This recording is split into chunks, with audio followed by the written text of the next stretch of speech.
For decades, Denmark has been a symbol of the Scandinavian model and has prided itself on its high standards of living, its excellent social welfare system, and its open-mindedness towards minorities. But things have taken a turn for some time now as a dramatic transformation is underway. Denmark, which was once leading the charge of open-door policies, is now redefining its immigration rules.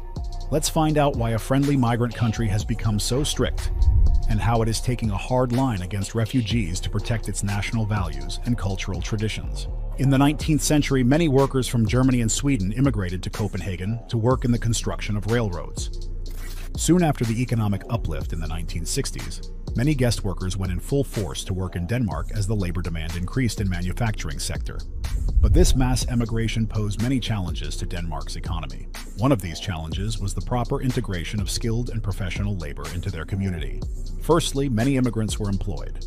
Though they held lower-paid jobs than native Danes, they did not contribute to national taxes as compared to highly skilled and professional workers, but they consumed more public resources.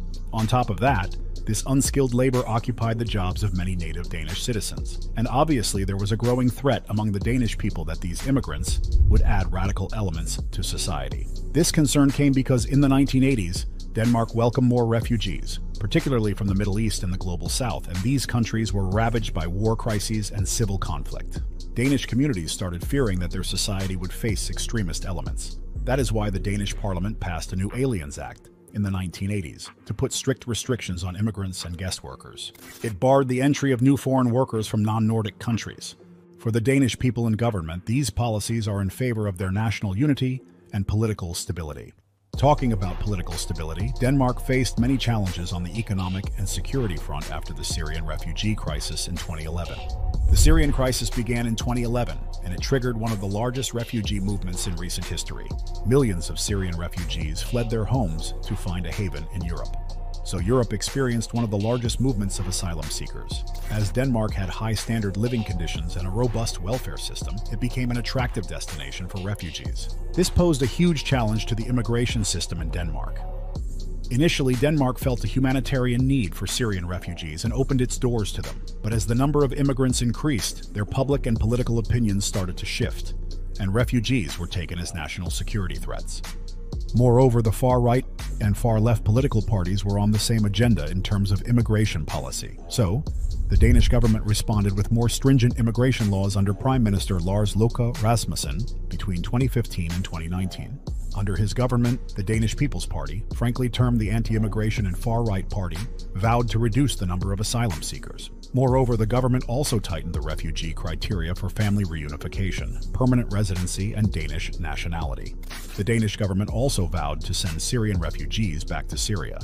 Adding to that, Danish authorities passed the most controversial jewelry law. This law allowed the government to seize assets like jewelry or other precious items from asylum seekers to fund their stay in the country. In 2021, Denmark passed another law to shift asylum seekers to a partner country like Rwanda.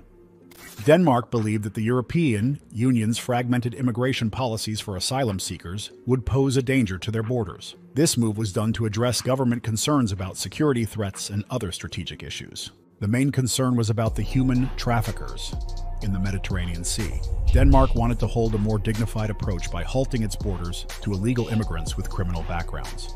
Regardless of the outcome, Denmark remains Europe's most strict country when it comes to asylum seekers. The country's center-right policies think that these migration rules are the baseline for Danish national politics.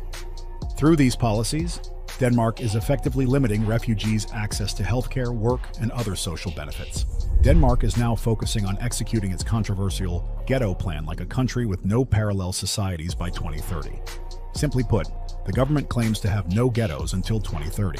The plan behind this is to physically demolish and transform low-income and largely Muslim neighborhoods. For people living in these segregated societies, there is a certain set of rules.